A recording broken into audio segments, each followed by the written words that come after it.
morning again. I'm Reverend Kate, and it's my pleasure to greet you on behalf of the Center for Spiritual Living in Carlsbad, California, and to wish you, from all of us, a very happy Easter. Let you know that I am one of several ministers at our center. We work together and we take turns giving the Sunday messages. Each of us teaches in very different ways, but we teach the same truth. That truth that we live in a universe of good, that we have the freedom to choose our thoughts and beliefs, which then turn around and create certain tendencies in our life. So anyway, I want to invite you anytime to visit us online, on Facebook, at our website, or on our new YouTube channel. Well, we all go through this time together of staying apart, yet staying strong. I also want to let you know that at our center, we have a wonderful prayer team made up of our ministers and several religious science practitioners. And we are available to you for prayer. All you have to do is email your specific personal prayer request to truthliving@aol.com. And it will be forwarded to our entire prayer team. And if you would like a personal call back or email back, be sure to say so in your email and include your contact information and a good time to call if you would like us to call you. Our task for today is to rise and shine. So when I was thinking about what to put in my message for this day, that old song, at least I learned it in the Girl Scouts, rise and shine and sing out your glory, glory, came into my mind. Because today is really a day when we might need to get into the mood, to work to get into the mood, to celebrate. Because these days there is kind of a cloud of worry and hurt that has been seeping into our lives because of this so-called pandemic. And whether we are feeling well or whether we are feeling sick, whether we are feeling comfortable or at risk, or whether we may have actually suffered a personal loss, this feeling of worry is just there. You know, a very wise person once said, if you're going through hell, don't stop. Keep on going.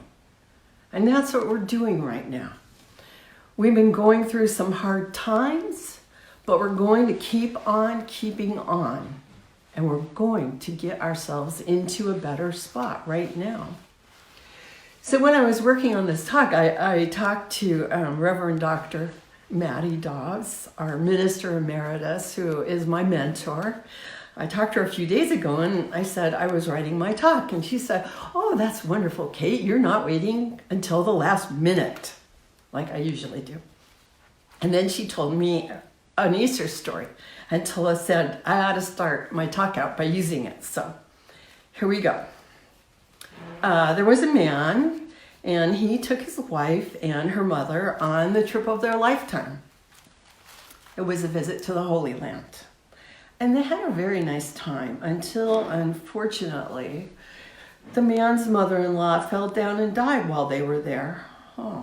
Afterwards, the authorities asked the man if he wanted to bury his mother-in-law in the Holy Land, and she loved it there, for a moderate fee.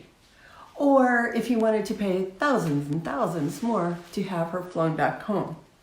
Well, the man instantly said, absolutely, I want to pay thousands and thousands more because I know what happened in this place once and I don't want to take a chance that she could rise again.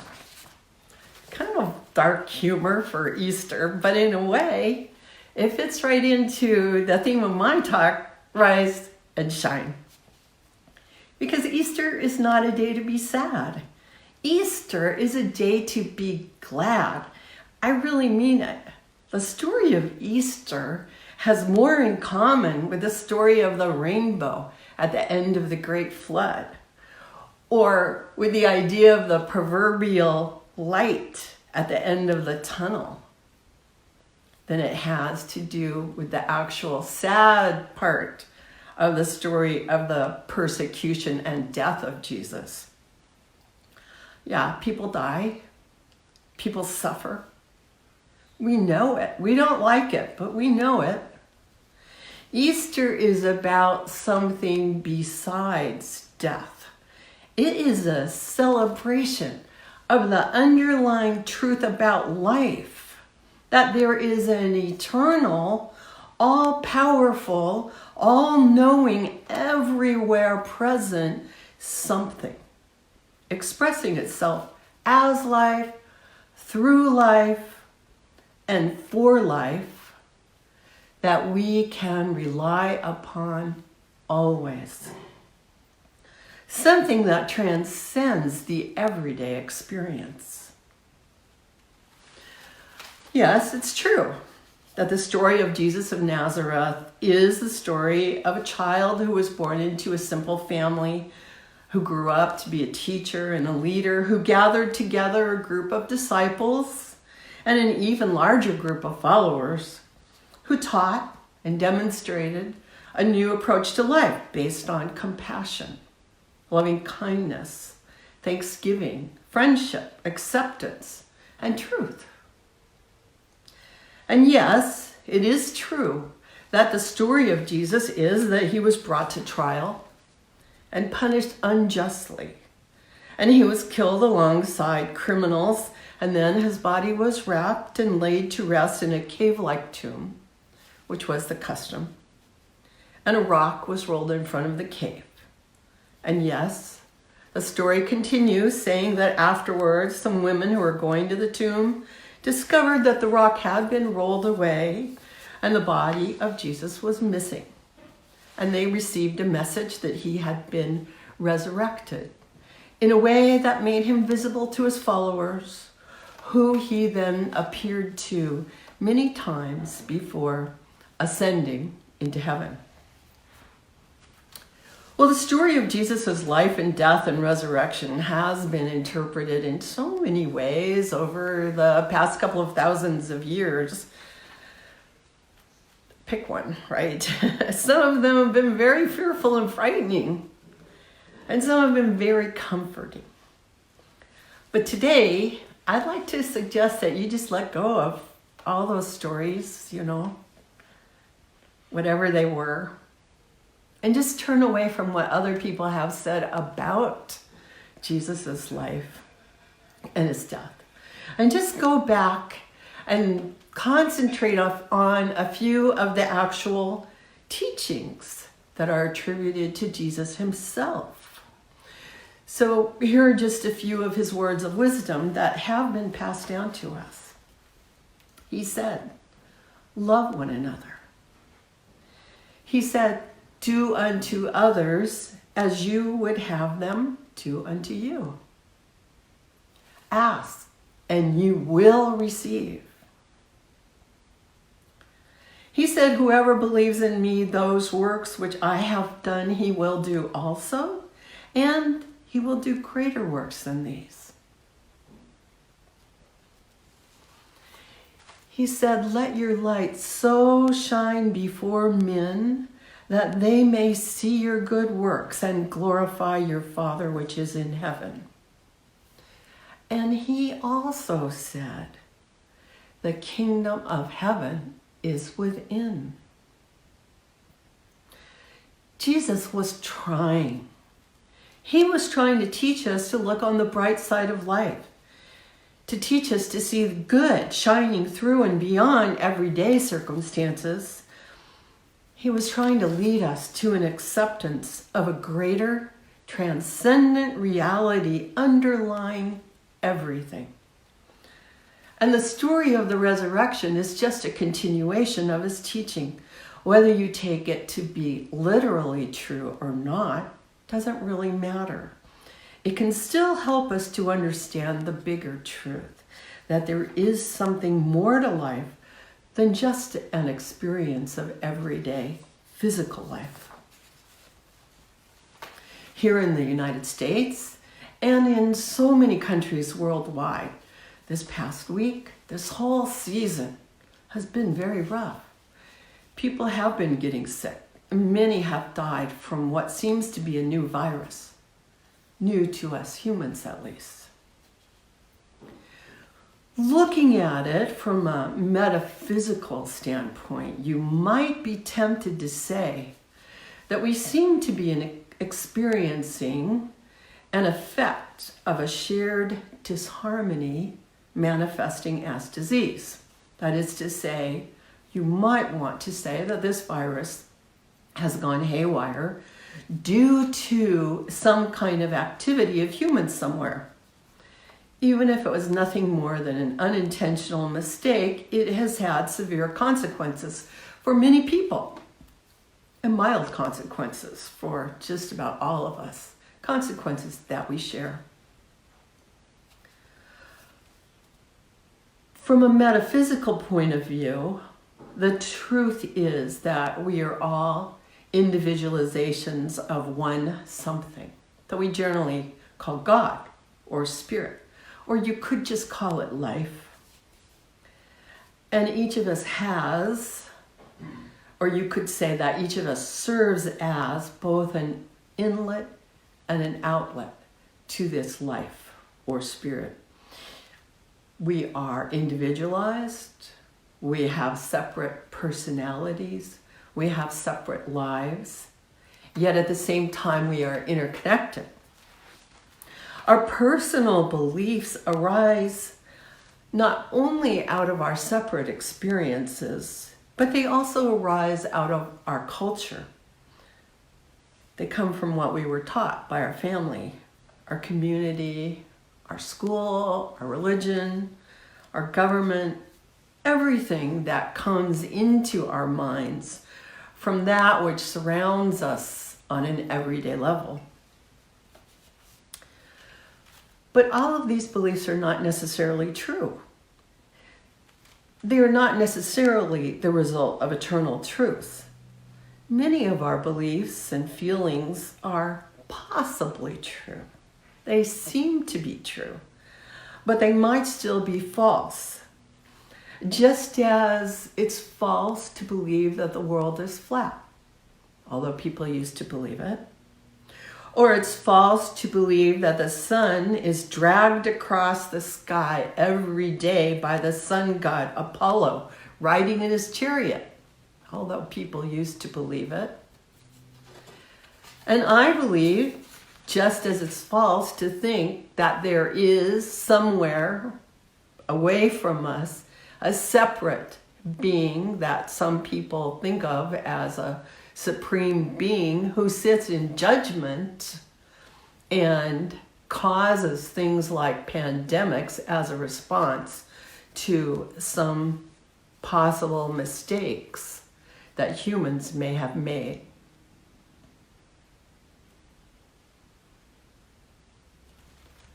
How can we know what is true? Well, we know that science and medicine are wonderful things. The very first line in the book, Science of Mind, written by the founder of our teaching, Ernest Holmes, reads, "We all look forward to the day when science and religion shall walk hand in hand through the visible to the invisible. Revelation must keep faith with reason and religion with law." So here we are today. Like many of you, I am staying at home to avoid being a burden on the essential workers who provide food, medical care, and comfort to others in need. Like it or not, my job is simply to stay out of their way, being in that age group, the stay-at-home age group. But I'm really grateful for how well our children and others are doing at providing services and care for other people now. We can all be really grateful also for how far the science of medicine has come in helping people with their needs in the midst of this pandemic. Every day it seems like there are new breakthroughs, new possibilities, and new guidance on practical steps that we can take to protect ourselves and each other. And there are new possibilities for treatment being explored quickly and efficiently. It's really great.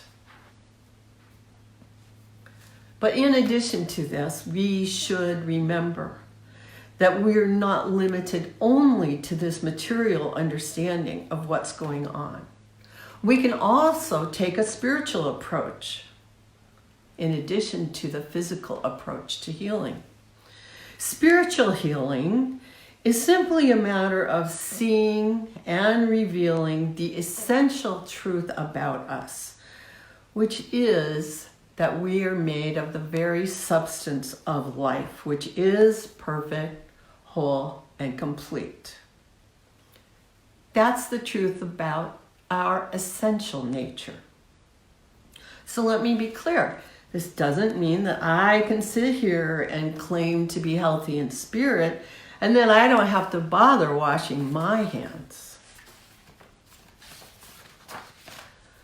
Or that I don't have to bother to wear a face mask, any more than it would mean that I could say, oh, I'm spiritually perfect in my body, so I'm just going to eat chocolate and candy all day long and stay perfectly healthy. Natural laws are an expression of spiritual laws. And so to be in harmony with spiritual laws is also to be in harmony with natural laws. But the very deepest truth is that each of us does have within ourselves this mystical I, the name I call myself, that is also the name you call yourself. This mystical I, whereby each of us can say in perfect truth, I am that I am. And when I do, I always think of Popeye the Sailor Man, who's saying, I am what I am, I'm Popeye the Sailor Man, and I can't help it, that's what pops into my mind. But joking aside, I am that I am is a great meditation mantra. Just try repeating it for a few minutes. Try it now as I'm talking in your mind, or try it afterwards. I am that I am. I am that I am. I am that I am. I am that I am. I am that I am. I am that I am. Meditation on the I am is one way of tapping into our direct pipeline to spirit. Each of us has this capability because the kingdom of heaven is within. It may feel that it's hidden, but as you seek, you will find it. Never doubt it. The story of the Easter resurrection, then, is a story that illustrates simply that no matter what happens, there is still and there always will be good for us. That we can have it, that we ought to have it, and that there is enough for all, even in the shadow of illness or death. There is still an eternal light of life shining for us and through us. Back in 1933, President Franklin Roosevelt said, "There is nothing to fear but fear itself." And at just about the same time, our founder, Ernest Holmes, wrote this about fear. He said, "What is fear? Nothing more or less than the negative use of faith. Faith misplaced. A belief in two powers instead of one. A belief that there can be a power opposed to God whose influence and ability may bring us evil." See, fear is simply faith that something bad is going to happen.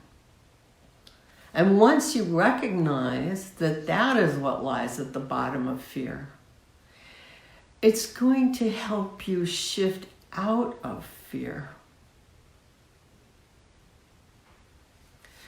So there's a subtle meaning here.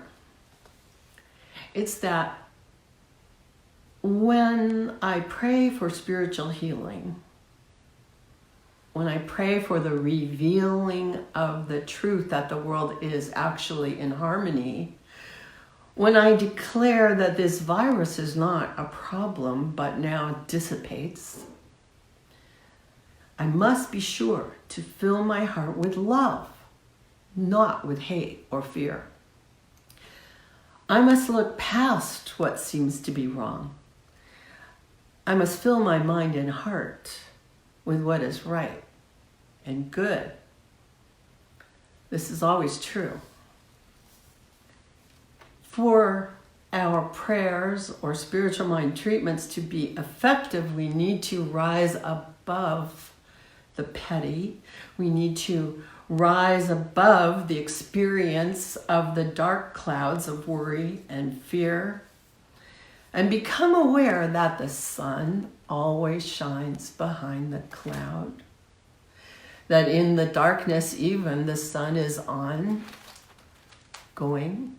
It doesn't stop. So when I pray, I rise, and I become aware that God was always there shining steadily forth. Then when I do this, I'm able to let go and allow my worries to dissolve. Whereas if I focus on worry or fear, I stay in bondage to them. My loving thoughts and my optimistic thoughts actually set me free, set us free, to experience and to see good everywhere. And life responds. You know in your heart this is true. It's very important to look on the bright side of life, to know that whatever happens, it's never the end. Even death itself is not an absolute ending. It's a transition out of this plane of existence into another. Just as we were all born into our bodies, we will be born into something else when our earthly life is over.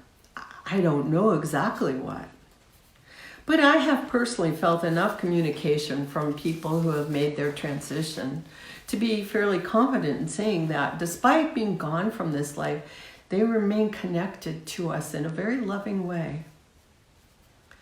So I'm inclined to believe that Jesus did communicate with his disciples in some way or other after he had died. And I'm inclined to believe that he did it because he wanted us to learn and to continue to learn to live as healthy, prosperous, happy, kind-hearted, beautiful children of spirit. Now, right here on earth, and to live without fear. And I also believe that Ernest Holmes was correct when he wrote this. He said, "History has recorded many instances of healing through faith. This is an undisputed fact.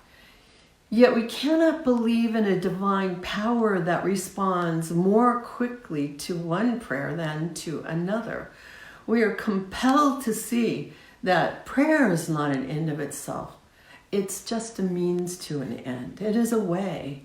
The principle governing faith is that when the one praying becomes convinced, his prayer will automatically be answered. Then, as Jesus said, it is done to you as you believe." Raymond Charles Barker, who was a friend of Holmes, recommended that we should give thanks for our good health by saying words like these. "There is one source, one life, and one mind. This is God. My health and well-being are this one life functioning freely in me, as me. I praise this health. I rejoice in this health. I am this health, which is spiritual, perfect, and free. No guilt or fear in my subconscious mind can interrupt or affect this health. I declare its permanency, even as I know the spirit within me is permanent. So here we are. Happy Easter. Is this day exactly like you had pictured it? Is it exactly the Easter that you were looking forward to? Well, life is full of surprises, isn't it?